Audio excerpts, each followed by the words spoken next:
bueno estamos muy contentos en el Museo de Bogotá y en el Instituto Distrital de Patrimonio por tener esta conversación y por estar un poco aprovechando las posibilidades de estas otras formas de comunicación para poder tener conversaciones distintas sobre temas que nos convocan a todos. Hoy, pues como ustedes saben, en el marco de la exposición No es la peste, que es la primera muestra virtual que hace el Museo de Bogotá, hemos estado tratando de reflexionar o de ver un poquito esta historia de la gripa del 18 y tratar de pensar un poco o de ver qué nos permite reflexionar y aprender la gripa sobre todo esto que nos está pasando en estos días a propósito de la cuarentena, del aislamiento y pues obviamente del COVID y la idea de la pandemia. Para seguir esa conversación y pensando un poco en distintos temas y distintas conexiones, dimos con Gabriel Giorgi, que nos acompaña hoy en la tarde de Nueva York. Gabriel es investigador y crítico literario, es argentino, pero enseña en la Universidad de Nueva York y pues es autor de varios libros de crítica y de análisis literario con una gran pasión por la biopolítica y un poco como por pensar cómo la política se nos mete en la vida cotidiana y se nos mete en la estética y se nos mete en el arte para interpelar la forma en que nos relacionamos con todo, con la vida, con la muerte, con lo animal, con las especies. Y quisimos invitarlo a esta conversación un poco siguiendo la línea que propone la exposición, pero desplazándola un poco. Uno de los temas de investigación y de estudio de Gabriel es el VIH, un poco y qué ha ocurrido como con los activismos y con la idea del VIH como virus y como pandemia, y un poco también qué ha ocurrido después de esto y cómo esto nos habla de la vida y de la relación que tenemos con la vida. Y un poco la idea de esta charla es hacer un ejercicio análogo al que está haciendo la exposición con la gripa del 18, pero hacerla en esta conversación con Gabriel, pensando un poco el VIH. Entonces, Gabriel, bienvenido. Muchas gracias, Lina, muchas gracias por la presentación y gracias a vos y a Cristina y al Museo de Bogotá por la invitación y por este espacio para conversar y para tratar de pensar juntos y juntas, ¿no? Acerca, ¿no? De ciertas historias, ¿no? De ciertos archivos que por ahí nos vienen bien movilizar en este momento. Bueno, tenemos varias preguntas que recibimos quienes siguen al Museo de Bogotá en las redes sociales y pues que quieren dirigirle preguntas a Gabriel sobre el tema de la charla, pero adicional a ello nosotros preparamos como algunos temas sobre los que nos gustaría movernos, vamos a estar alternando esto, pero también en el chat que está adjunto a la pantalla ustedes pueden ir sugiriéndonos preguntas, bien sea sobre lo que hablemos o sobre cualquier otro tema que la conversación les sugiera. Entonces, bueno, Gabriel, un poco yo quería comenzar esta conversación contigo hablando de la idea de, pues tú sabes que el Museo de Bogotá es un museo que existe en una entidad que es el Instituto Distrital de Patrimonio. Entonces, un poco tenemos dos entidades de un tamaño muy grande que nos proponen unas discusiones monumentales y patrimoniales y que un poco se encargan de pensar este tema de la memoria a partir de unos lugares que son comunes, pero que también son muy rígidos, un poco. La memoria que se preserva en los museos o aquello que históricamente se ha preservado y que se cuenta en los museos, aquello que está detrás del patrimonio, que pues además tiene ya de entrada una definición patrimonial muy cercana a lo que sería del padre, y está ligada a la arquitectura monumental, a los grandes héroes y a los relatos históricos muy grandilocuentes. Un poco yo quería comenzar preguntándote, estas memorias o estas historias de cosas que parecen un poquito menos patrimonializables y menos grandilocuentes, ¿qué ocurre con estos archivos y por qué de esto, o un poco cómo lees esto, por qué de esto no sabemos o no nos apropiamos tanto? Un poco estas memorias sobre el VIH, estas memorias sobre un poco de la gripa del 18, a pesar de haberse conmemorado 100 años el año pasado, yo me he enterado hasta ahora. Entonces, un poco, ¿cuál es esa conversación que nos pueden proponer esos dos escenarios? Yo creo me parece que es ahí es una pregunta preciosa y que se dispara en muchas direcciones, ¿no? Pero creo que es una pregunta muy importante, una pregunta urgente, porque además creo que podemos aprender ahí sí del pasado, ¿no? De la gripa del 18, podemos aprender de la pandemia del VIH-Sida, en las formas en que estas pandemias modelizaron o no la memoria colectiva, ¿no? Cómo tuvieron un impacto, ¿ah? Y cómo modelaron las formas de memoria colectiva, pero también las formas en que las instituciones patrimoniales registran y narran esos eventos. Me parece que ahí hay la pregunta por el archivo, ¿no? Me parece que es fundamental. Se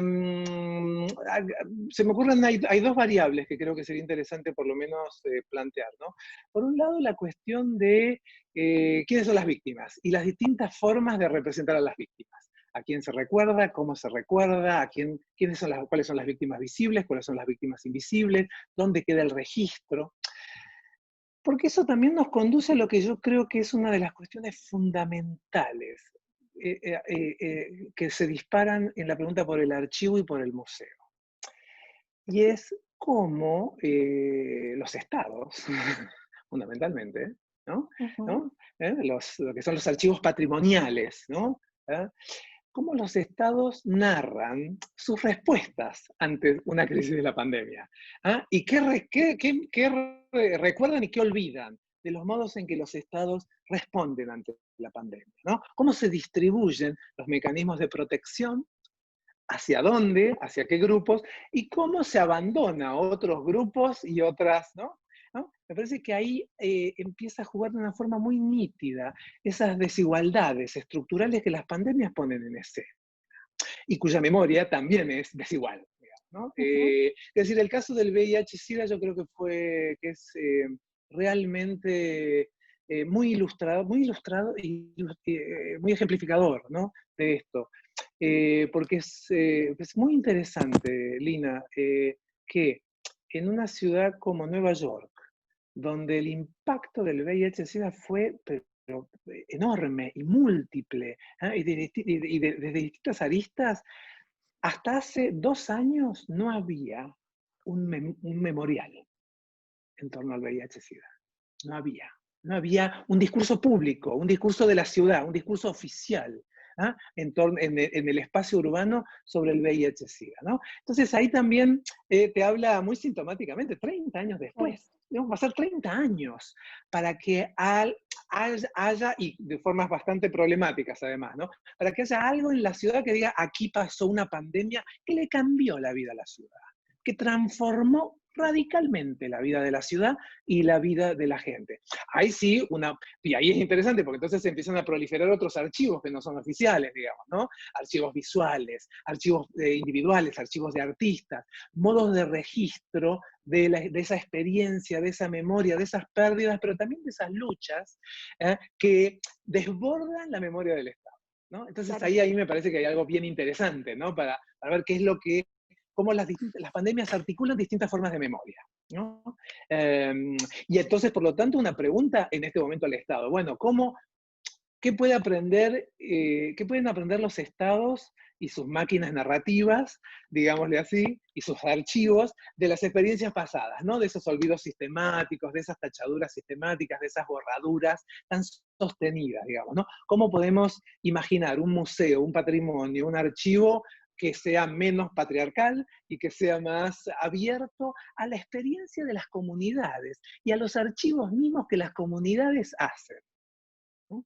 No sé si respondí más o Sí. menos a tu pregunta, ¿no? Respondiste y Pero dices varias cosas que son muy sugerentes para la conversación. Entonces, te voy a proponer que mantengamos dos actores que mencionaste en esto que acabas de hablar. Hablaste del Estado y un ujú, poco de la importancia del Estado y de una narrativa que se construye alrededor de la pandemia, pero también hablaste del activismo y la movilización social, porque yo creo que en esto que tú mencionas de tuvieron que pasar 30 años para que hubiera un memorial y que han tenido que pasar 30 años para que se hable del VIH en la forma en la que se habla, son 30 años de una lucha constante de todo el mundo. No es que 30 años después la ciencia médica, los médicos o los estados decidieron reconocer un poco lo que había ocurrido, sino que ha sido una lucha que está ahí un poco como obligando a que de esto se hable y que se hable de otras maneras. Y estaba pensando en, esta semana fue muy celebrado esta primera página del New York Times, que eran los nombres de las personas que han muerto en la ciudad a propósito de la pandemia. Y en algún momento en una meme había una comparación con la portada del periódico El Tiempo, celebrando un poco alguna cosa, como que a Colombia habían llegado no sé cuántos respiradores o que cuando realmente es claro que estamos entrando al pico. Entonces, un poco es este asunto de qué se narra sobre esto y qué no se narra. Y luego mencionaste algo que también me parece que es interesante, que sería bueno que nos acompañara en la conversación, y es este asunto de las vidas que merecen ser narradas, que son aquellas que van al patrimonio, a lo patrimonializable, pero también un poco las vidas que esto nos está diciendo que merecen ser vividas, ¿no? Un poco leía en alguna parte a alguien preguntándose por qué está pasando en las cárceles, ¿no? Y un poco lo que la pandemia, si bien la pandemia no discrimina, las sociedades se discriminan y los estados discriminan. Entonces, cómo esto nos trae una jerarquía y una organización de las vidas hacia adelante. Entonces, quería que, pues, como entrar un poquito a esa conversación sobre los activismos Bien, y bien, sobre bien, esos otros bien, relatos que bien, comienzan a bien. ganar terreno. Bien, no, absolutamente, Lina. Y de nuevo, sí, ahí se dispara para varios lados. Yo creo que ahí hay algo, un punto que creo que puede ser interesante, ¿no? Tenerlo bien fijo, digamos, ¿no? Que creo que es interesante para pensar este momento también. Eh, que es que la pandemia me parece que es una especie de zoom, valga la redundancia con la palabra, ¿no? Una especie de lupa, ¿no? Y de acelerador de procesos que ya están. Digamos, ¿no? La pandemia tampoco transforma tan radicalmente una situación social, sino que pone en escena, hace visible lo invisible, profundiza, intensifica, acelera desigualdades que ya estaban, ¿no? Entonces, eso me parece que es interesante para tener en cuenta, ¿no? Ver por cómo la pandemia avanza y el virus avanza por ciertas fracturas internas de una sociedad, ¿no? ¿Ah? Las líneas resquebrajadas al interior de un mapa de la sociedad, ¿no? Y eso me parece que es algo muy importante para pensar no solamente en términos de qué es lo que la pandemia hace visible, sino el tipo de lucha que se generan en torno a la pandemia. Porque, y ahí voy a la cuestión de los activismos, si hay algo que aprendimos con el VIH y que yo confío e intuyo que puede ser una de las alternativas que suceda con el COVID. Si algo que aprendimos con el VIH es que la pandemia transformó radicalmente las formas de hacer activismo, ¿no? Los lenguajes del activismo. Y las disputas, el tipo de luchas que los activismos llevaban adelante, se transformaron radicalmente, modificando mucho, por ejemplo, las agendas de las izquierdas clásicas. Eso es algo que el VIH creo que fue un gran laboratorio de activismos hasta el día de hoy. Uso el pasado, pero en realidad sigue siéndolo, ¿no? Pero bueno, los años 80 y 90 fueron un gran laboratorio de los activismos, ¿no? Porque la cuestión de la salud como un territorio a disputar y a reclamar, se volvió un central a los vocabularios del activismo, ¿no? El acceso a medicamentos, y la visibilización de los modos muy obvios, muy explícitos en que los estados trazan la diferencia en sus decisiones y en sus acciones, y no en sus palabras, entre las vidas que merecen ser protegidas, las vidas que merecen, que tienen un futuro en la sociedad, de las otras vidas que pueden ser abandonadas, ¿no? Abandonadas a la suerte a la que las arroja un virus, digamos, ¿no?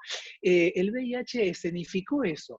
Escenificó algo que no es nada nuevo, escenificó algo que ha sido parte estructurante de nuestras sociedades, pero lo que hizo el VIH es que puso esa crisis en un sector de una clase media blanca, masculina, ¿no? Porque eran los varones blancos gays los que estaban siendo víctimas de una violencia estatal que tradicionalmente había sido una violencia dirigida a mujeres, a afroamericanos, a latinos, pero que ahora llegaba a cierta población de la clase media blanca, ¿no? Entonces ahí empieza me parece que funciona como una especie, como una imposición que obliga a repensar el tipo de lucha que se está dando y las formas de activismo. Algo que a mí me parece muy, muy, muy indicativo de esto es que la primera intervención de un grupo que se llama ACT UP, que todavía está muy activo aquí en New York, en Estados Unidos, y que cuyo uno de sus líderes falleció hoy, además, ¿no? Va a ser un homenaje a Larry Kramer, que falleció hoy de neumonía, y que fue uno de los grandes iniciadores y líderes de este movimiento, de este grupo, que se llama ACT UP. Una de sus primeras intervenciones fue una ocupación de lo que sería el Ministerio de Salud en Estados Unidos, que es Food and Drugs Administration. Y entonces es interesante, ¿no? Porque fíjate, la primera intervención va directamente al Ministerio de Salud y no al Congreso. No es la representación política clásica la que se pone, ¿no? El lugar, ¿no? Donde se pone la energía activista, sino que hay que ir a donde se toman las decisiones sobre la vida y la muerte, directamente, ¿no? El Ministerio de Salud. Donde se decide cómo se procesan los medicamentos, cómo se los aprueba, cuáles son las enfermedades que tienen prioridad o no, ¿no? Entonces ahí vos, ¿no? Ahí ves, ahí cambia el foco de lo político, ¿no? Cambia el punto de gravitación. No es solamente el senador, la senadora, el diputado, sino es el médico. Es quienes toman estas decisiones, que no son necesariamente gente elegida, ¿no?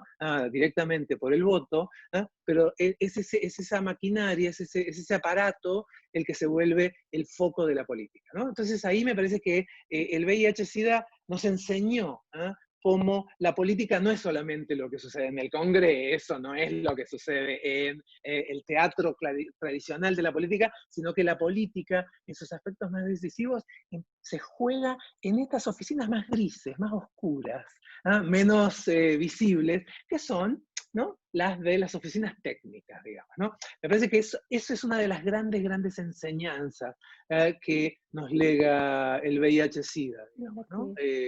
¿No? Y las herramientas para intervenir sobre eso, ¿no? sobre ese paisaje transformado de la política.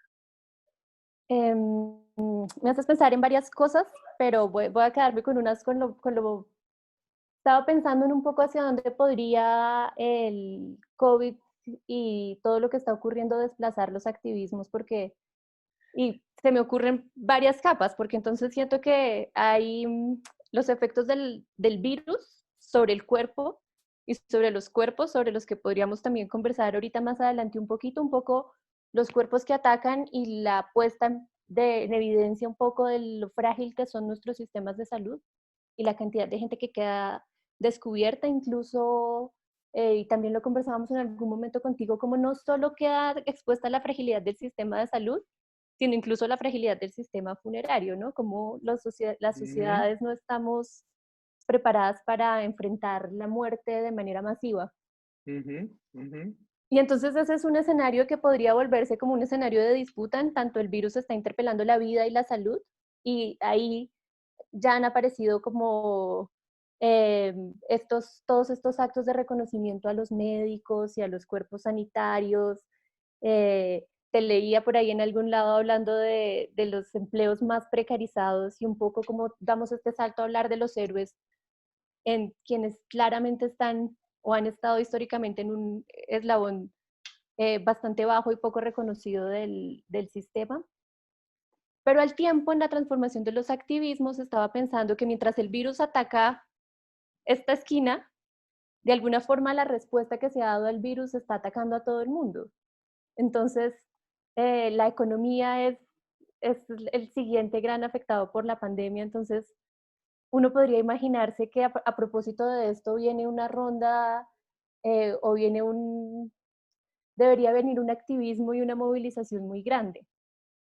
Pero también es muy paradójico las condiciones que el aislamiento mismo supone para la movilización colectiva. Sí, sí, sí, sí, ahí, pero vamos a ver, Por si partes. te parece, vamos por partes, porque ahí sí me parece que hay varias historias para tratar de, poco por lo menos ir planteando y yo creo que para seguir pensando, ¿no? Y seguir construyendo colectivamente. A mí me parece que ahí hay una zona que creo que el coronavirus puso en escena de una forma muy dramática y muy veloz y muy acelerada, que es el estado de precariedad o de precarización de los Ujú. sistemas de salud. Eso me parece que, bueno, casi no es un punto sin disputa, digamos, ¿no? Como que esto que ya sabíamos, ¿no? Que entregarle los sistemas de salud a manos privadas o priorizar la privatización de la salud era como las mentiras, tiene las patas cortas, digamos, ¿no? Porque en un momento en el que surgiera un problema colectivo, y colectivo a escalas que son múltiples, porque es colectivo a nivel nacional, pero es colectivo a nivel planetario.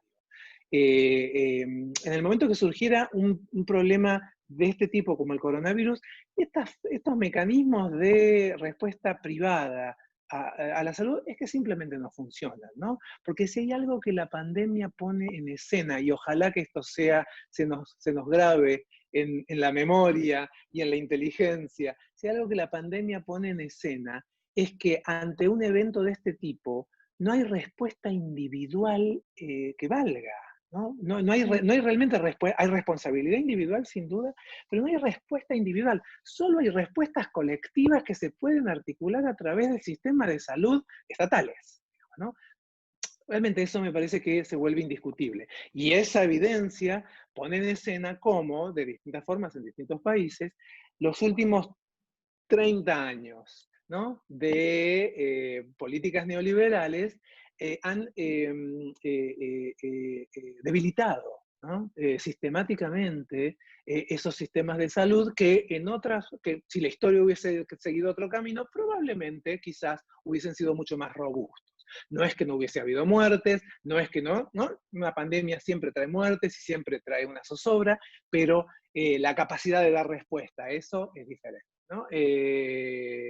En el caso argentino es interesante que el gobierno anterior directamente había degradado el Ministerio de Salud a Secretaría de Salud, o sea, con menor presupuesto, ¿no? O sea que la salud no ameritaba un ministerio propio. Imagínate si esta epidemia llegaba un año antes, ¿no? No teníamos ni siquiera un Ministerio de Salud en la Argentina, digamos, ¿no? Entonces, digo, ahí me parece que hay algo muy importante para subrayar, ¿no? Y continuar pensando desde ahí.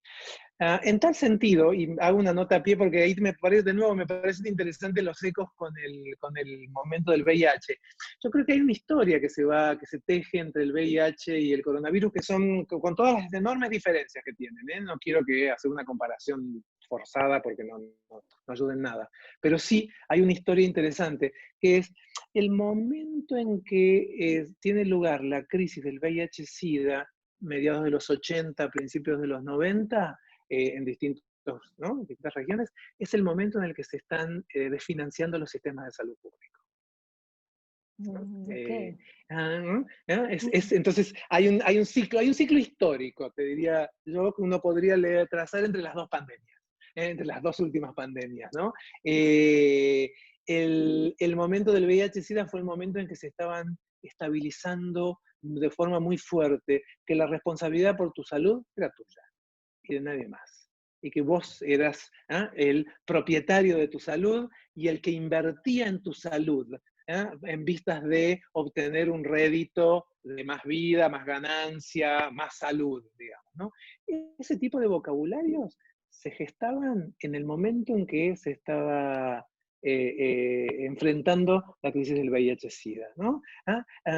Y esa responsabilización del individuo por lo que le pudiera pasar a su salud, es un vocabulario que se estabilizó fuertemente en torno al VIH-Sida, especialmente en Estados Unidos, ¿no?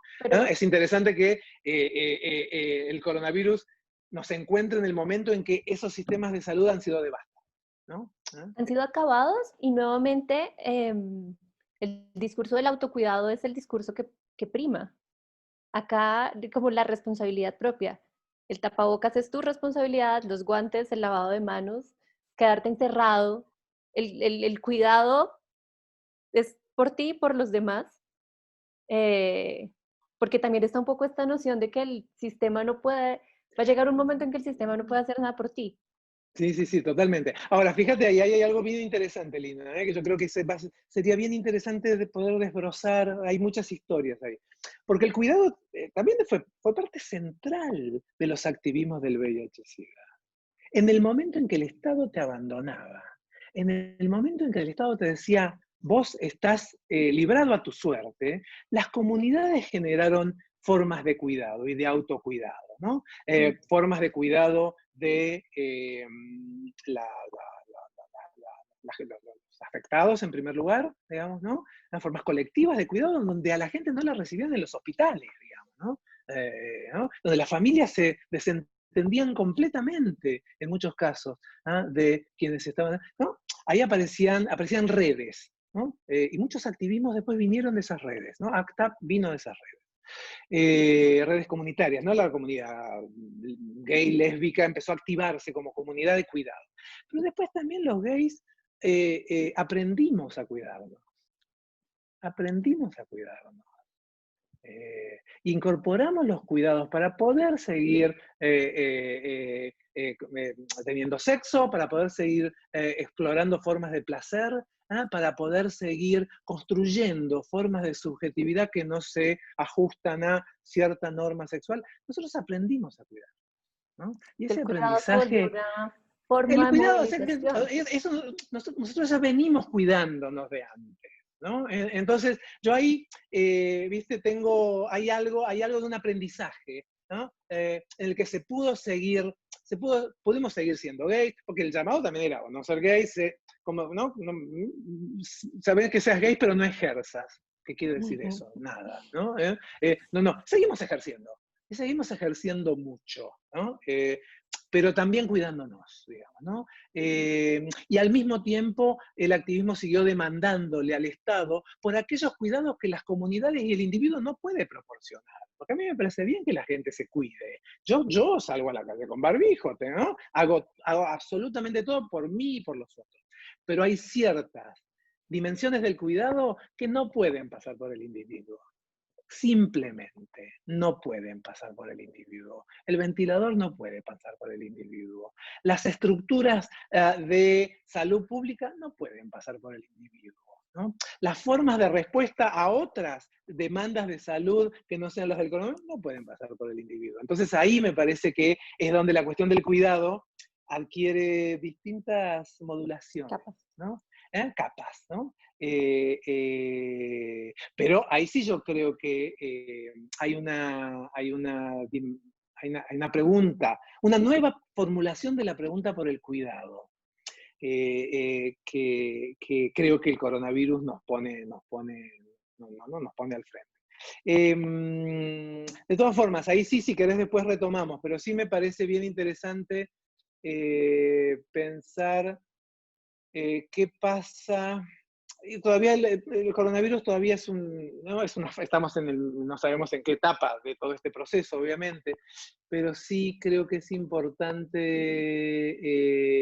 ver cómo, a pesar de que es un momento en que el espacio público tradicional, que es el de la calle, el de la movilización, se vacía, cómo hay formas de ocupación que todavía siguen siendo interesantes. En Buenos Aires hace poco hubo una protesta de los delivery, ¿no? La gente que hace delivery de comidas, ¿no? Que son finalmente un protagonista, ¿no? Un protagonista de esta epidemia, ¿no? Porque son finalmente los que circulan, los que no tienen un lugar propio, ¿no? Los que no se quedan en casa. Los que no pueden hacer teletrabajo. Los que no pueden hacer teletrabajo. ¿Ah? Los precarizados. Digo, y entonces ahí pasamos a una fase que me parece clave de este momento, es cómo emergen a la superficie formas de trabajo tradicionalmente invisibilizadas, súper precarizadas, y que se revelan como esenciales, así se las califica, son trabajos esenciales. ¿No? Esos trabajos esenciales que son los trabajos desvalorizados, precarizados, ninguneados por la sociedad de hace 2 meses, esos trabajos, el delivery, limpieza, la enfermera, ¿no? Una serie de trabajos muchas veces marcados racialmente, por género, ¿no? Esos trabajos invisibles, ¿no? Ahí está lo que dice Silvia Federici, ¿no? El trabajo invisible de las mujeres, ¿no? Como demanda de la lucha feminista. Ese trabajo invisible sube a la superficie y se hace hipervisible. Entonces ahí tenemos todos los homenajes, los aplausos, todos los héroes, digamos, ¿no? Estos héroes, muchos de estos héroes, hace 2 meses eran las víctimas de las violencias económicas y sociales más brutales, digamos, ¿no? Entonces, es un momento también donde la sociedad tiene que enfrentarse a su propia hipocresía, de que a la gente a la que se marginó sistemáticamente por décadas, ahora se las convierte en héroes, digamos, ¿no? En todo caso, ojalá que esto sea la ocasión para repensar, ¿no? ¿Qué es trabajo? ¿Qué es trabajo? ¿No? Que cuenta como trabajo, que se reconoce como trabajo, y cómo se protege a las distintas formas de trabajo, ¿no? Ojalá que esta pandemia sea la posibilidad, la apertura de una discusión sobre el trabajo que nos acompañe durante un buen tiempo en el futuro, ¿no? Gabriel, estaba revisando algunas de las preguntas que nos habían enviado previo a la charla. Y hay 2 que creo que se conectan muy bien con lo que estamos hablando, pero voy a proponerte ahorita esta que dice, ¿cómo se relacionan las ideas de contagio y control en sociedades que están segregadas socialmente? Sí, sí, sí. Porque es interesante ahí, ¿no? Sí, sí, sí. Ahí la cuestión del contagio, el contagio es súper interesante, realmente, bueno, no sé si interesante es la palabra, pero es una palabra ¿no? con muchas facetas. A mí me parece que hay como una historia que se repite en las pandemias. Tengo esta sensación, pensando quizás sobre todo en el VIH-Sida, pero que también creo que se aplica al coronavirus. Porque el VIH-Sida lo que pasó es que, y el gran error, digamos, ¿no? De la ignorancia y la discriminación y la homofobia y la transfobia de los estados, es haber construido una epidemia en su primer momento, focalizada en un grupo, en ciertos grupos de riesgo, ¿no? Como si esta epidemia se hubiese concentrado allí. Y esa fue la fantasía de los poderes, ¿no? De que ibas a poder controlar la conducta de un virus, digamos, ¿no? ¿No? Que ibas a... ¿no? Que un virus es un castigo para cierta gente que está haciendo ciertas cosas que están mal. Exactamente.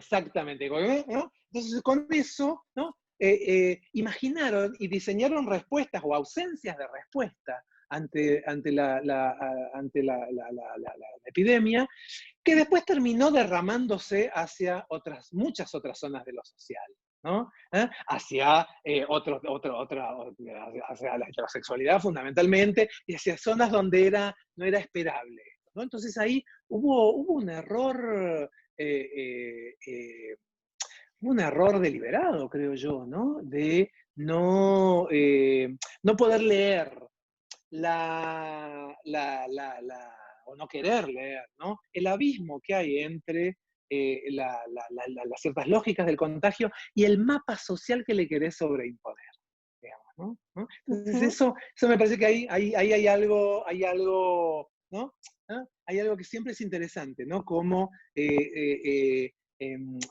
los poderes quieren, ¿viste? Sobreimponer una postal a una realidad que es ingobernable, es indomable, digamos, ¿no? Y que el contagio es eso también, ¿no? Al mismo tiempo, lo que sí, y digo, y lo que sería la contracara de esta respuesta, es que también vemos, un poco lo que decía al principio, cómo los contagios impactan más fuertemente en sectores con una historia de desprotección previa. Claro. Y eso, ¿no? Entonces, ¿no? Porque no es solamente cuál es tu grado de exposición al contagio ahora, lo cual habla también de historias de raza, de clase y de género, siempre, sin duda. Pero también es cómo llegás al contagio y cuál es tu historia de cuidado, ¿no? Y de protección de los cuerpos con la que se llega al momento del contagio, ¿no? En el caso de Estados Unidos, especialmente en Nueva York y Chicago, los índices de mortalidad por coronavirus son, no tengo los números, pero son rabiosamente disimétricos en las comunidades afroamericanas y latinas, ¿no? Respecto de las comunidades de clase media, blanca, ¿no? ¿Por qué? ¿No? Porque aunque los contagios son bastante equilibrados, por lo que se puede un poco leer en los test, las muertes son absolutamente desiguales, digamos, ¿no? Entonces ahí tenés como la contracara, ¿no? Cómo la pandemia pone en escena no solamente instancias de desprotección actuales, sino historias, ¿no?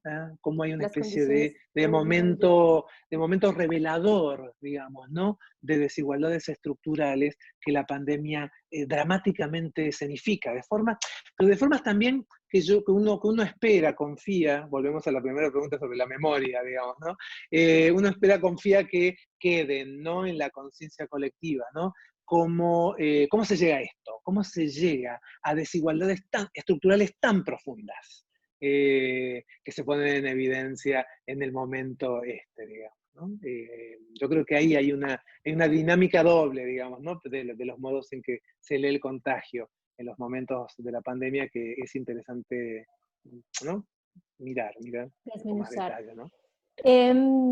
Con esta idea del contagio recuerdo otro tema que es bien interesante y es un poco pensar cómo estos momentos de virus o cómo enfrentar este tipo de situaciones como humanidad y como sociedad, en efecto eh, cambia la vida en muchas dimensiones, pero hay un cambio particular que pasa por el cuerpo, ¿no? Eh, entonces, quería preguntarte un poco cómo ves esto un poco, porque en efecto el VIH, como ya lo mencionaste, el VIH apareció para interpelar el cuerpo y la relación directa entre el cuerpo y la sexualidad. Total. Y ahora el coronavirus, ya no nos podemos saludar de beso y beso doble nunca jamás, como un poco esto también nos está cambiando el cuerpo y la forma en la que nos relacionamos a partir de la corporalidad. Sí, Lina, eso me parece que hay algo ahí fascinante, ¿no? ¿no? Porque digo, hay algo así, cada pandemia nos cambia el cuerpo, ¿no? Esto es así y hay que, ¿no? Y hay que asumirlo, que probablemente no volvamos al cuerpo de enero del 2020, digamos, ¿no? Y digo esto, nos cambia el cuerpo propio y el cuerpo en relación con los otros, digamos, ¿no? El VIH-Sida obviamente es paradigmático en ese sentido, ¿no?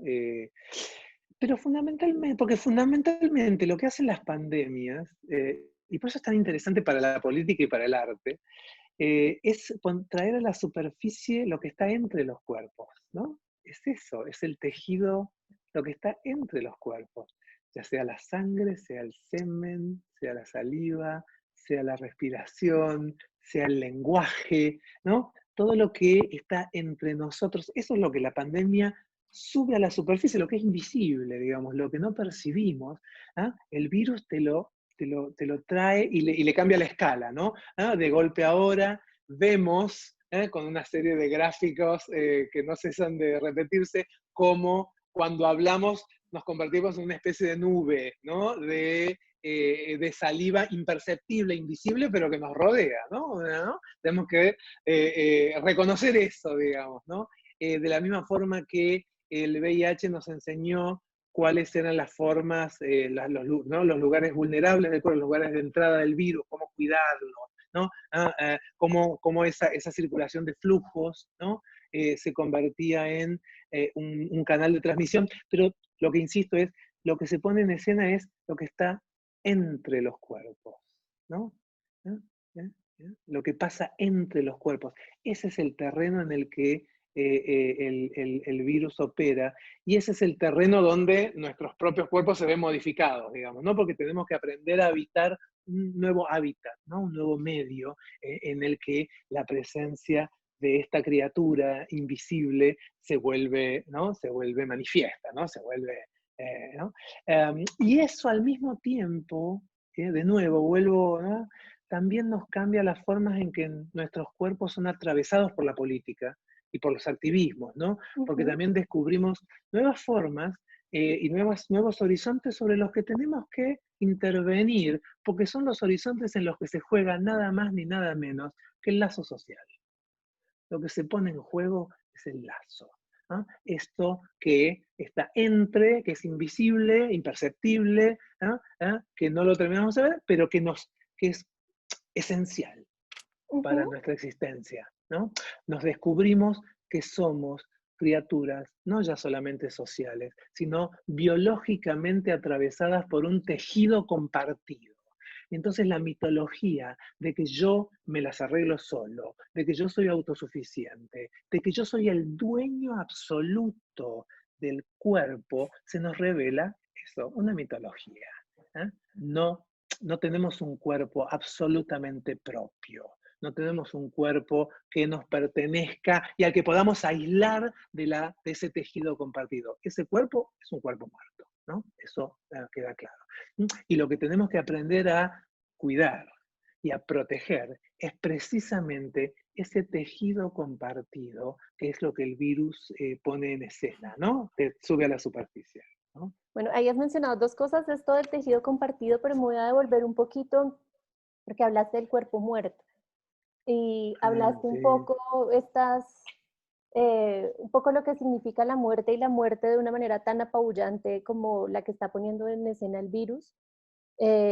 Incluso ni siquiera porque sean unas cifras, ya es como común esta idea de cuántas personas mueren de resfriado común, cuántas mueren de COVID. Sin embargo, el virus en esas muertes masivas y de forma inesperada ha puesto un poco de presente como este desborde de la sociedad para, para hacerse cargo de sus muertos, un poco para llorar sus cadáveres. Y ahí aparece otro tema sobre el que te quisiera preguntar ahora, pero quisiera quedarme con la pregunta por el cadáver y la pregunta por el activismo. No, sí, Me has mencionado en algunas ocasiones esto que pasa un poco como el cuerpo de las personas que fallecen de VIH se vuelve en sí mismo el terreno de los activismos. Sí, Entonces, quería que nos hablaras un poquito sobre eso. Sí. Ahí yo creo, Lina, esa es una pregunta enorme, y además ahí yo creo que la pregunta por la muerte, el cadáver y la pandemia se cruza con historias largas sobre la muerte política en América Latina, digamos, ¿no? La muerte política en general, digamos, ¿no? Y los cadáveres de distintos procesos genocidas y de violencia política, digamos, ¿no? Sé que ahí, viste, es una pregunta que viene con muchas, ¿no? Es una cuestión que viene con muchas capas, digamos, y que resuena, que activa muchas memorias, digamos así. A mí me parece que hay una cuestión fundamental, Lina, aquí para pensar y para seguir interrogando, y es cómo una muerte se vuelve una muerte política cuando había estructuras de protección posibles que no se usaron, ¿ah? Y por lo tanto esa muerte era una muerte probablemente prevenible, era una muerte probablemente evitable, ¿no? A mí me parece que lo que emerge también en este tipo de situaciones pandémicas, y obviamente otro tipo de situaciones, es como la muerte muy frecuentemente no es un hecho natural, sino que es un hecho político. Esto es el resultado de una decisión, que podría haber tomado otro camino, ¿no?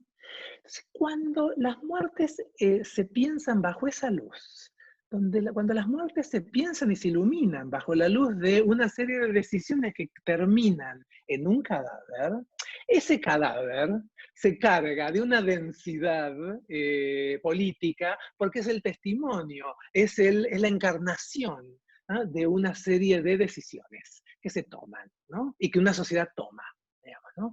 Entonces ahí es donde el cadáver adquiere, podríamos decir, una nueva vida, ¿no?, o una sobrevida, ¿no?, donde el cadáver sigue hablando, ¿no?, y sigue interpelando, ¿no?, y sigue formando parte activamente, ¿ah?, de las interpelaciones que atraviesan una sociedad.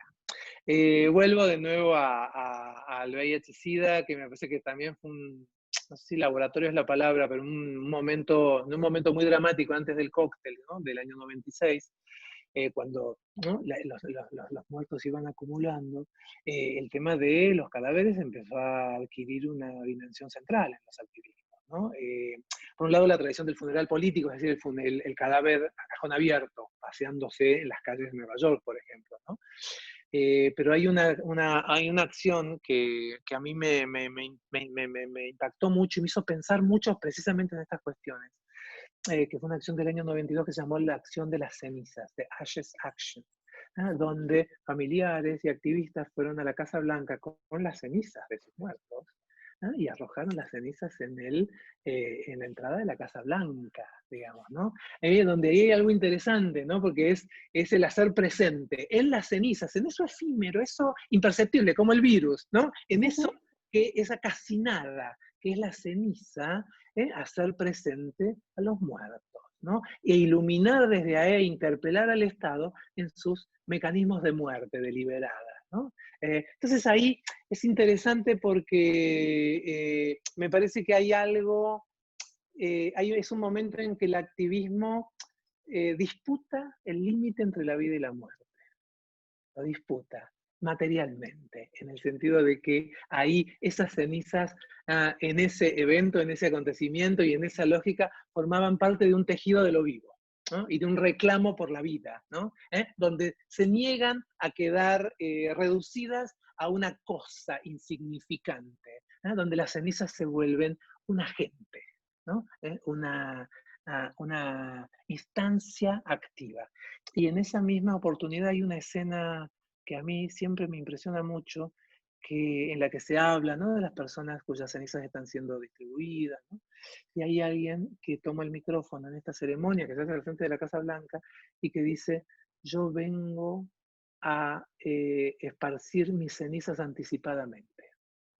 Yo probablemente en 2 años me muera y quiero que en este acto mis cenizas, que todavía no son cenizas, mi cuerpo que va a ser cenizas, haga su acto de presencia también. Entonces, de nuevo, ¿no?, el activismo que dice, no, el límite entre la vida y la muerte no me lo pone el Estado. El límite entre la vida y la muerte lo pone la comunidad, lo pone el sujeto, lo ponen los activismos. Y a mí me parece que esa es una de las acciones más vitales, que puede llevar adelante una lucha activista, ¿no?, la de disputar el límite mismo entre la vida y la muerte, ¿no?, precisamente ante un Estado que decidió quiénes vivían y quiénes morían.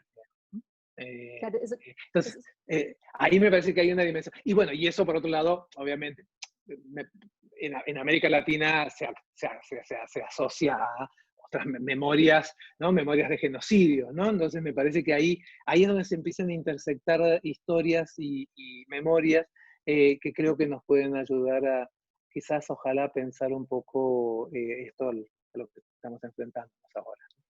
He estado pensando justo en eso, en cómo estas escenas de, digamos, de los cadáveres y de los cuerpos como una herramienta para interpelar políticamente, pues además de ser una cosa muy dolorosa para quienes están allí un poco, como para los familiares que están poniendo esos cuerpos en escena, es también una cosa muy potente. Y estaba pensando en todas las protestas por las desapariciones forzadas en América Latina, un poco lo que ocurre en Argentina en la dictadura y un poco lo que ocurre acá.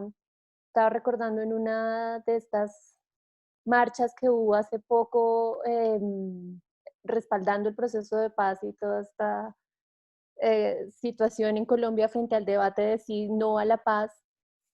Había una que era una gran bandera con los nombres de los líderes sociales asesinados y era una bandera que casi cubría la calle, así como y en algún momento una revista también que acabaron hace poco, la revista Arcadia, hizo que su editorial fueran la frase constante que está recordando que se está matando gente. Entonces, un poco esa potencia de la muerte, digamos, de la muerte para hacer política y para interpelar un poco lo que la biopolítica y la necropolítica están controlando, un poco como ahí Totalmente.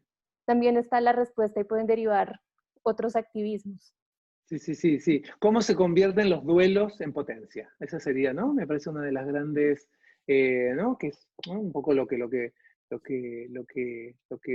fórmula, ¿viste? Que ciertos feminismos encontraron, ¿no? Cómo convertimos los duelos en potencia. Creo que también es un poco una pregunta para este momento, digamos, ¿no? Ujú. No, sí, sí. Pregunta Bueno, rabiosa. voy a salirme un poquito para volver a las preguntas que nos habían enviado. Y alguien nos pregunta por un poco como por el rol de las comunidades asiáticas en América Latina durante las pandemias, un poquito cómo se Mm. podría pensar este tema. No sé si sobre eso se te ocurre algo. No, no, no, no. Pienso también como un poco, digo, primero me gustaría como desarmar un poco esta relación como comunidades asiáticas y pandemia, digamos, ¿no? Sobre todo ahora, digamos, ¿no? Me parece que hay algo ahí que me pregunto, ¿no? Yo te volvería a la pregunta, ¿no? ¿Qué hay ahí? Sin embargo, sí me parece interesante eh, pensar un poco para disputar ciertas narrativas, ¿no? Que quieren, sobre todo con las que quieren buscar el origen del virus, digamos, ¿no? En Ajá, China, ¿no? En esta especie de, el queremos murciélago. ver, que ya sabemos de dónde viene, y es todo un experimento de los chinos que nos quieren, ¿no? Una serie de disparates, digamos, ¿no? Que están abundando por todos lados. En Estados Unidos, propalados por el presidente mismo, ¿no? Con lo cual, ¿no? Entonces ahí sí me parece como importante un poco eh, ¿no? Usar esa pregunta como ejemplo, ¿no? De qué complicado y qué poco productivo puede ser asociar un episodio de pandemia colectivo e incluso a escala planetaria con ciertas comunidades específicas, digamos, ¿no? ¿No? Que me parece que esa trampa de la que hablamos antes, ¿no? Con esa, como si hubiese como esa fantasía de que, podemos encontrar el foco, el origen acá, ¿no? ¿No? Y en el origen podemos encontrar la solución. Me parece que eso es un tipo de, una lógica que hay que desmontar, y que en todo caso, si hay que buscar orígenes, bueno, habrá que buscar los orígenes en ciertas formas de producción, ciertas formas de consumo, ciertas formas de extracción intensificada que están alterando dramáticamente los sistemas ecológicos, y que no tienen marca nacional, digamos, ¿no? Que No es una son, sí. lógica claramente planetaria, digamos, ¿no? Yo ahí pensaría esto por ese lado, digamos, ¿no? ¿No? Y Como, hay como otro, desconfiando un poco, ¿no? De lo que se juega ahí, o que se podría jugar ahí. claro, y ahí hay otro elemento que aparece ahí, pues, tiene que ver nuevamente con las cosas que hablamos al comienzo y es este asunto de la discriminación, ¿no? Esta posibilidad de siempre encontrar un otro que es el enemigo y que es el responsable sobre el cual poner toda la carga. Totalmente, Em, totalmente, sí, sí, sí. Por eso ahí, insisto en lo que decía antes, ¿no? Hay algo interesante, hay algo importante que pasa en las pandemias. Hay una oportunidad también, es un horror, pero también hay una oportunidad, porque lo que se pone en escena es el tejido común, lo que es lo compartido, el espacio compartido, y es eso lo que hay que cuidar, digamos, ¿no? Poner el foco en un grupo, en un cuerpo, en una identidad, es una trampa, ¿eh? No solamente es una violencia, es una trampa, ¿no? Porque patina sobre sí mismo. pero además es impresionante también cómo esto es algo que también se contagia muy fácil, digamos, como que esta idea de la discriminación es una idea a la que todo el mundo adhiere fácilmente y entonces la primera reacción que tenía Sí, todo el mundo era, sí, claro, es que los chinos comen animales raros y los guardan mal y eso pasa por comer rata y murciélago. Un poco como a veces como sociedades somos muy reflexivas en adherir a esta idea del contagio y de construir al otro como un otro peligroso y reforzar con eso prejuicios y formas de discriminación. totalmente, totalmente. ¿Qué vienen de antes? ¿Qué vienen de antes? Digo, ¿no? Eso, digo, me refuerzo eso, ¿no? Que la pandemia intensifica, profundiza formas de violencia, de discriminación y de desigualdad que ya estaban ahí, que estaban antes y que se movilizan en una cierta dirección, ¿no? Pero ahí sí creo que hay que insistir mucho, especialmente en un momento como el presente, en el que acá hay donde la escala planetaria de coronavirus realmente deja poco espacio, digamos, ¿no? Para esa especie de foco, esa idea del foco tan nítido, digamos, ¿no? Donde evidentemente ojalá nos ayude a pensar en una lógica más estructural, tiene que ver con las formas de producción y las formas de capitalización a las que evidentemente hemos naturalizado y que no terminamos de ver aparentemente como un foco posible, ¿no? De todo esto que está pasando. Gabriel, pero volviendo un poco al punto de partida de nuestra conversación, a esta pregunta sobre lo que se recuerda y lo que no se recuerda de Mm, esto, por ahí he leído yo varias veces que hay quienes piensan que a pesar de que esto nos está transformando la vida cotidianamente y de manera profunda, va a haber un momento en que cuando esto pase o cuando se pueda recuperar cierto tren de vida nuevamente, esto también se nos va a olvidar muy rápidamente. mm. Entonces, quería preguntarte un poquito cómo te imaginas tú o qué le ves posible, por un lado, a los activismos que de acá nos puedan salir. Un poco has hablado de la pregunta, tal vez hay que desplazarla a otros lugares que no son el otro, si el otro me contagia, que no son solamente el virus, sino que son los niveles de la política, pero no solo en el Estado como una cosa abstracta, sino en los niveles donde se concreta. Y un poco como imaginarnos que esto que está ocurriendo ahora nos pueda dejar una ruta, unos activismos posibles desde otro lugar y unas preguntas para transformar todo aquello que, pues, que mencionas que está a escala planetaria, que es mucho más que lo que nos está ocurriendo con el virus. Totalmente, sí. Ahí yo creo que hay un camino que me temo, digo, porque yo creo que en este momento, desde donde yo miro, ¿no? Es un momento de una cierta encrucijada bastante dramática. Porque yo digo, hay muchas dimensiones para pensar. Yo estoy poniendo el foco en la cuestión del trabajo. Yo creo que hay algo en torno al trabajo que se está jugando en este momento, y en torno a la fórmula del trabajo esencial. Porque creo que por un lado, el trabajo, la cuestión del trabajo esencial, que es el trabajo de la reproducción de la vida, es el trabajo del cuidado, es el trabajo de médicos, enfermeras, es el trabajo de la alimentación, es el trabajo de la limpieza, es el trabajo que hace posible que la vida continúe y se reproduzca.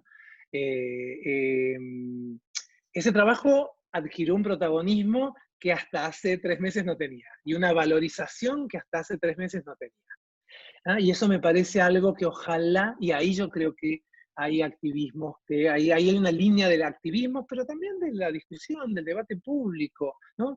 De las demandas colectivas. Creo que ahí hay algo que se puede abrir, digamos. Al mismo tiempo veo el movimiento opuesto, ¿no? Veo el movimiento en el que se usa la fórmula de trabajo esencial para forzar a trabajadores a ir a lugares de Mm. trabajo en condiciones de salubridad mínima, donde pareciera que se descubren nuevas formas de reducir el mínimo de condiciones laborales que ya estaban bastante degradadas, digamos, ¿no? Y donde aparece una nueva oportunidad para hacer plusvalía, para producir plusvalía, incluso en condiciones de salubridad ínfimas, ¿no? Como si hubiese una nueva capacidad de brutalidad. digamos, ¿no? En la producción, en cierta lógica económica, ¿no? Me parece que este es un momento muy, muy álgido, muy duro en ese sentido, donde, que como, ¿no? Eh, donde que nos va a obligar a repensar esto que llamamos trabajo, ¿no? Eso. ¿No? Y de ahí creo que pueden salir alternativas interesantes o no. ¿No? Estamos en ese momento creo, desde donde veo yo, ese momento de cierta ambivalencia muy profunda, ¿no? Desde donde ¿a Estaba dónde pueden ir las pensando, sociedades? sabes que estaba pensando en otra cosa y es, creo que todo lo que está pasando nos está interpelando la noción del trabajo, pero también la noción de la vida misma y los espacios en los que la vida es posible. Entonces, un poco como el confinamiento nos está volcando a las casas y un poco esta idea frenética de trabajo, 3 turnos de trabajo, 3 trabajos, Total, total, ocho total. horas en cada Sí, sí, trabajo, o sí, todo sí, el día en la oficina y ahora pues volver a la casa y pues con toda la carga que tiene el teletrabajo, pero un poco volver la casa al lugar que habitas, sí, sí. pero ahora que se está desconfinando todo paulatinamente, como los barrios y lo vecinal y como esta cosa de la cercanía con el vecino y con el que está al lado comienza a volver a ser activa, porque creo que también nos Total, habíamos vuelto como sociedades que estábamos pensando siempre en lo transnacional. Entonces, total, podemos estar acá, pero mañana en Japón, pero pasado mañana en China, total. y ahora un poquito como esto nos está también, eh, sería muy potente poder volver esto una forma de transformar la sociedad, que lo que ocurra después de esto es volver a otros medios de transporte un poco más sostenibles, a Total, barrios donde la vida se pueda hacer y no haya total, que ir del total. downtown a los suburbios, como pues es la vida Sí, misma sí. la que Sí, se sí, sí, cambia. sí, sí. Sí, sí, sí, la pandemia ¿no? Nos rehace el cuerpo. Ojalá que sea para en dimensiones comunitarias, más locales, donde las estructuras de cuidado son más asequibles. Ojalá que vaya en esa dirección. De todas formas, Lina, quiero volver a la primera parte de la pregunta y discúlpame que vuelva a la cuestión del trabajo porque yo creo que ahí hay algo central. Porque también lo que vamos descubriendo son las condiciones biológicas del trabajo. Quiere decir, hay algo en el que, ¿cuáles son las condiciones de protección a contagio que mi trabajo me ofrece? Me parece que esa pregunta ilumina no solamente la cuestión del coronavirus, sino ilumina las condiciones laborales en general, digamos, ¿no? Que tienen que ver con derechos, tienen que ver con el salario, pero también tienen que ver con las condiciones de trabajo del cuerpo en tanto que cuerpo. Ahí me parece que se abre una discusión interesante. Por ejemplo, en la universidad en este momento estamos discutiendo bastante intensamente qué pasa el próximo semestre. Si hay una vuelta a las aulas o no, todo el mundo lamenta Zoom como única alternativa, pero las condiciones de una vuelta a las aulas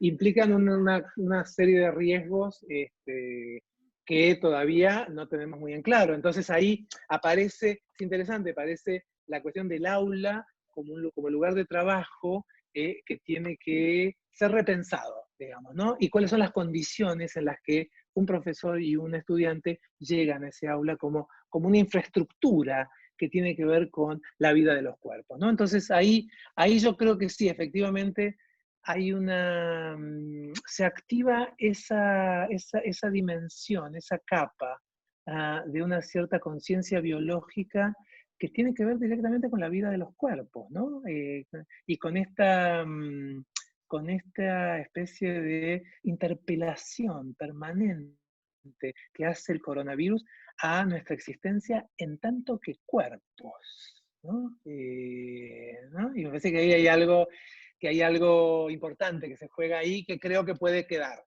entre nosotros, ¿no? Y eso complementario a lo que decías, ¿no? La cuestión de, bueno, esta especie de nuevo aislamiento, esta especie de universo en el que nos vemos ¿no? Sujetos a unos cubículos ¿no? Y cómo reimaginar desde ahí el lazo social, ¿no? Eso es una pregunta abierta. Bueno, creo que ya nos toca ir cerrando, pero hay algunos comentarios que vuelven un poco sobre esta idea de las rivalidades en juego y la idea como del enemigo y de la construcción de un otro oriente, pero creo que a eso nos referimos un poquito cuando hablamos del contagio y de la pregunta esta que nos hacían sobre China. Quería preguntar, retomar esta pregunta. Discúlpame, Lina, discúlpame, perdón, Dale, dale. juro. Digo, ahí también es sintomático que la forma de hablar del virus sea la del enemigo invisible, ¿no? Donde se necesita la metáfora de la guerra para hablar del virus. Y ojo, porque el enemigo invisible puede ser cualquiera, ¿eh? El enemigo invisible, eso significa que cualquiera potencialmente se puede volver un enemigo, digamos, ¿no?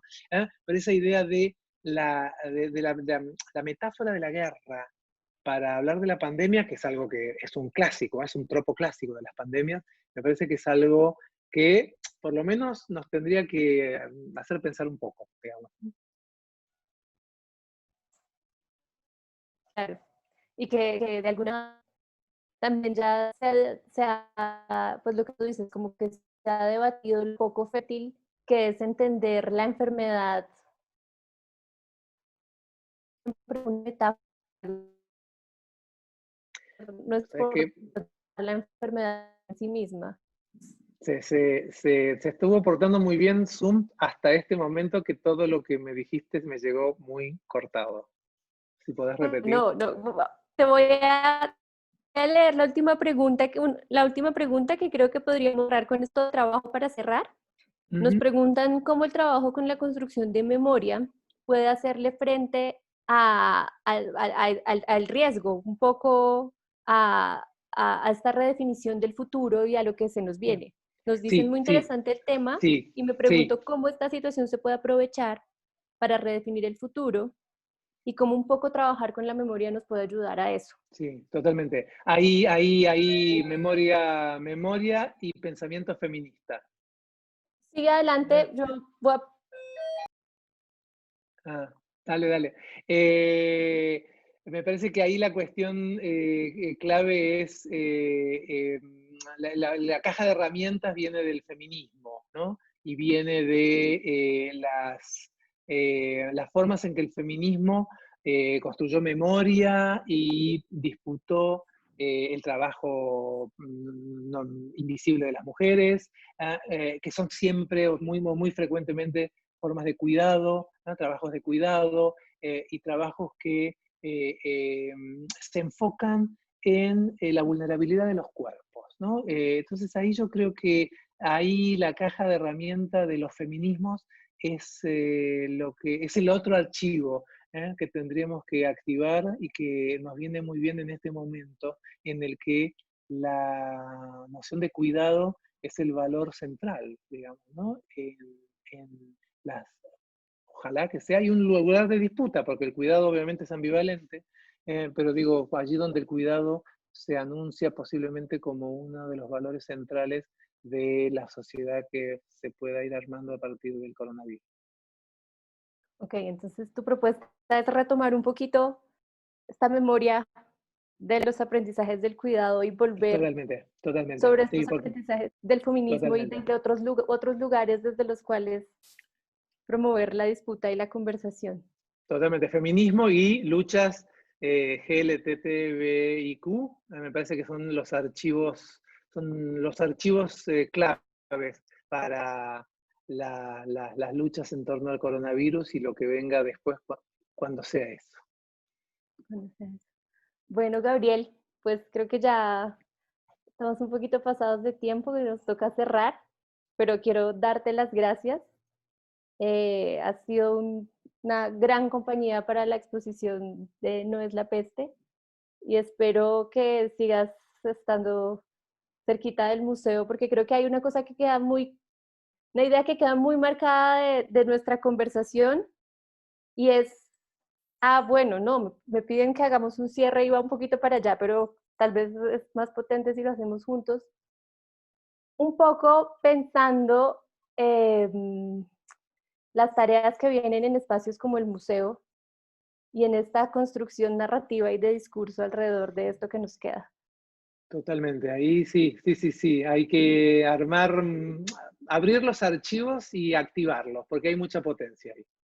Y creo que esto un poco lo mencionaste tú al comienzo de tu intervención y es como lo que se nos debe volver patrimonio y aquello que debemos comenzar a posesionar en los museos y en las narrativas pasa mucho más por la vida cotidiana, por la vida de las personas, las historias de las personas que hacemos el día a día desde lugares distintos, porque también cuentan lo que nos está ocurriendo desde formas que no se nos pueden olvidar.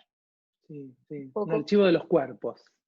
un archivo de los cuerpos, un archivo de la vida cotidiana un poco, porque el relato heroico y los grandes relatos nacionales nos hacen perdernos de los relatos cotidianos y de los relatos confinados, muchas veces al espacio doméstico, a los espacios de discriminación, a los espacios aislados. Claro. Y ahí probablemente esté la potencia para transformar esos impactos y esto que se nos ha vuelto tan voraz en la sociedad. Ojalá. Bueno, muchas gracias. Gracias, Lina, y gracias Esperamos al seguir museo, la verdad teniéndote que cerca fue, en el sí. museo. Dale, ojalá, sí, la seguimos. Bueno, pues a todos muchas gracias Chao. y no se pierdan estas últimas semanas de No es la peste, vienen reflexiones muy importantes, distintas salas que todavía están pendientes por activar. Entonces pásense por Instagram a ver un poquito las imágenes. Le voy a proponer a Gabriel. Gabriel traía unas imágenes para mostrarnos, de pronto podemos utilizarlas en alguna publicación que pongamos después de esto, un poquito como para dejar un recorderis de un poco lo que las imágenes del contagio nos pueden decir sobre el VIH y sobre el presente. Gracias a todos.